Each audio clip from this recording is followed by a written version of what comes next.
On va changer de sujet, parler à présent de l'insécurité, je le disais tantôt, les coupeurs de route continuent de s'aimer la terreur sur nos routes nationales. Alors, les organisations syndicales des transporteurs montent au créneau pour dénoncer ce état de fait. Nous avons en direct Monsieur Tanou Nadel. Il est secrétaire général du syndicat des transporteurs routiers de l'Abbé. Il est au bout du fil. Bonsoir à vous, Monsieur le secrétaire.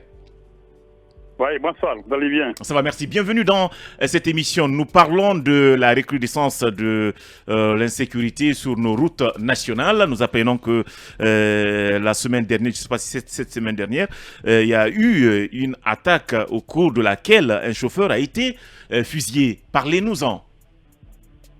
Très bien, je vous remercie.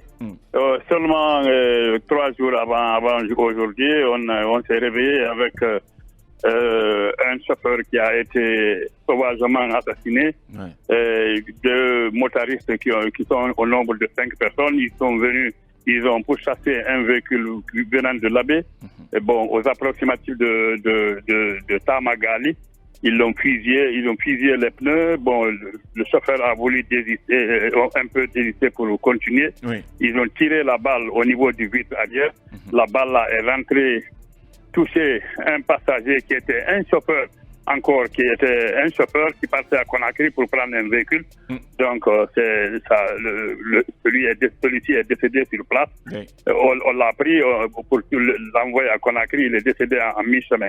La balle est rentrée dans le véhicule, touché encore le chauffeur au niveau de la nuque.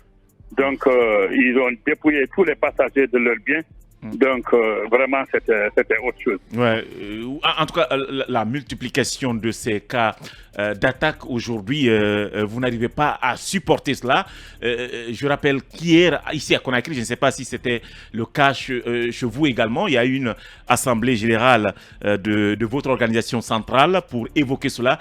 À l'Abbé, est-ce qu'il y a eu une réunion? Qu'est-ce que vous avez eu à entreprendre par rapport à ces coupeurs de route qui continuent, en tout cas, à faire des victimes? Merci. Avec le succèsement des chauffeurs, ces jours, ils sont allés directement voir monsieur le gouverneur qui est le premier responsable de la région pour le dire que vraiment trop c'est trop. Donc on les a accompagnés chez monsieur le gouverneur. Alors celui-ci nous a reçus très bien. Il a déploré les faits, il a prêté les condoléances. Donc il a même envoyé une mission pour aller donner les condoléances à la famille éplorée. Donc il nous a promis que le mardi, c'est-à-dire aujourd'hui, il y avait une réunion au niveau du gouvernorat qui fera partie, par exemple, la sécurité de Mamoun, comme vous savez que le commandant de la gendarmerie de l'Abbé, c'est lui qui coiffe jusqu'à Mamoun, donc la gendarmerie, la police étaient invités à cette réunion. Donc j'avais mes collègues qui devaient assister.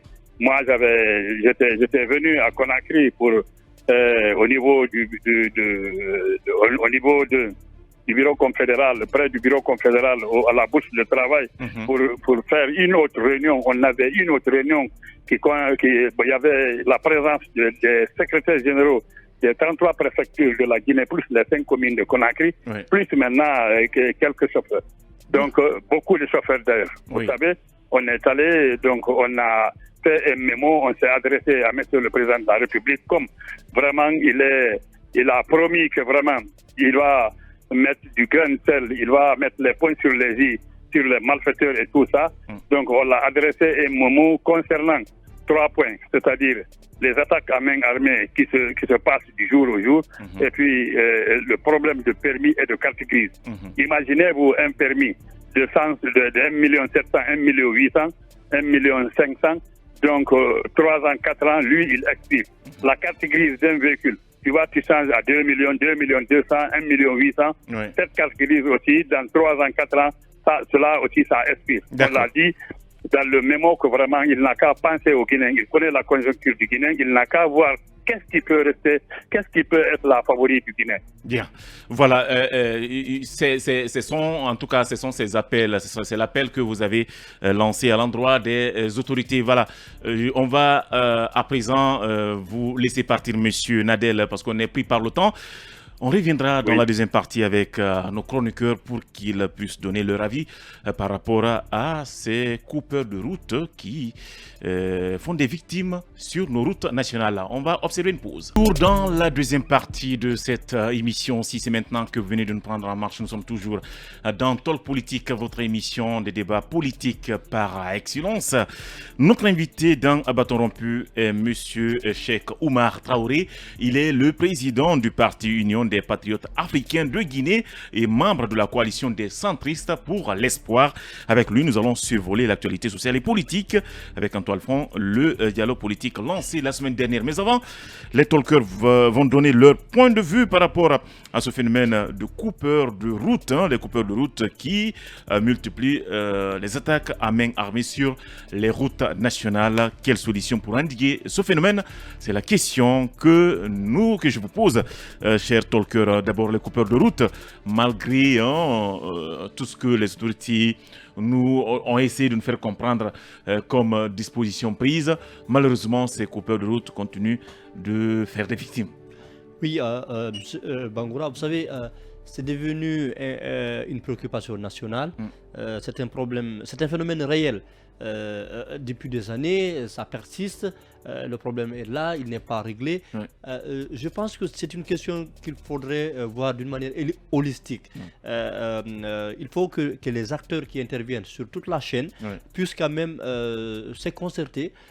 Pourquoi ne pas organiser des assises sur la question, parce que ça me paraît quand même important. On parle de l'insécurité, on parle de la criminalité aujourd'hui sur les routes nationales. Mais il y a beaucoup de choses qui entrent en compte, parce que vous prenez par exemple, même à Conakry ou dans les centres-villes, la question de l'éclairage urbain.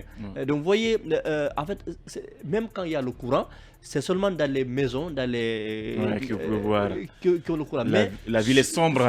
La ville est sombre. Et ce sont des nids pour ces malfaiteurs-là. Ils profitent de ça pour s'attaquer à Kirjoa, à des citoyens paisibles. On a comme l'impression que l'insécurité, comme si l'insécurité n'était pas une priorité. Mais évidemment. Donc, c'est pourquoi moi je propose aujourd'hui des assises, des états généraux sur la question, pour essayer d'étudier la question de long à large et de proposer des solutions. Ailleurs, je termine par ça, quand il y a un problème comme ça qui persiste, un problème de société, qu'est-ce qu'on fait? On peut même aller à l'université, au niveau de la recherche, voir les jeunes qui sont en sociologie, qui sont dans les domaines différents, pour faire un problème de recherche. Et après, des gens peuvent consacrer des mémoires, des masters, des licences sur ça, et après proposer des recommandations que les politiques et les gouvernants vont appliquer après. Donc, ça se passe comme ça dans les pays développés. Bien, voilà, belle analyse à vous, Mamadou Yaya Baldé. Alors, rapidement, Mbani, on nous avait annoncé des brigades mobiles à un moment donné, mais on ne voit pas ces brigades-là sur nos différentes routes. Je ne sais pas si vous êtes informé de la présence de ces brigades. Oui, peut-être que Yaya est dans les théories, mais j'apprécie ces différentes solutions. Moi, j'impute cette problématique parce que le phénomène devient très inquiétant. Vous avez écouté le témoignage? Oui, c'est ce que j'ai dit. C'est le témoignage. Assassiné comme ça. Bien sûr. Et nous tous, nous voyageons sur nos routes. Moi, je me souviens l'année passée, pendant les congés au mois de décembre, arrivé à Timbo, on était obligé de passer la nuit. À partir de... Et généralement, Aliou, c'est vers les fins d'année. À partir de 20h, 21h, quand vous quittez Tamagali, arrivé à Timbo, vous êtes obligé d'y passer la nuit. La première responsabilité incombe à l'État. Vous avez parlé de la gendarmerie mobile tout à l'heure. On a fait sortir à la télé quand même des gendarmeries mobiles. Et l'autre chose qui frappe, quand vous allez au niveau des barrages, vous avez des militaires, des gendarmes qui se contentent seulement à rançonner des chauffeurs. Pourquoi même ces militaires qui sont au niveau des barrages, ces gendarmes qui sont au niveau des barrages, parfois ne font pas des patrouilles le long des routes? On avait des brigades qui sont censées faire ces patrouilles. Oui, vous allez voir ces brigades le long des routes. Ils sont stationnés, ils ont leur moto, mais ils ne bougent pas. Pourquoi? Ça, c'est premièrement. Et deuxièmement, l'autre constat également qu'on ne parle pas, ce sont nos gares routières. N'oubliez pas également que dans nos gares routières, il y a une porosité qui ne dit pas son nom. Vous avez par exemple dans d'autres pays où les gares routières sont complètement fermées, à part la gare routière de Cancan que moi je connais, de Cancan aujourd'hui qu'on a construit à l'occasion des festivités tournantes là. Vous voyez dans les gares routières, c'est le grand bazar. Est-ce que vous savez parfois, moi, on peut vous dire que des chauffeurs parfois sont filés à partir des gares routières. Donc, il n'y a pas de sécurité. Tout commence là. Donc, tant qu'on ne trouve pas une solution à ça, on ne sortira pas la tête de l'eau. Merci à vous, cher talker. On va à présent partir avec notre invité dans À bâton rompu.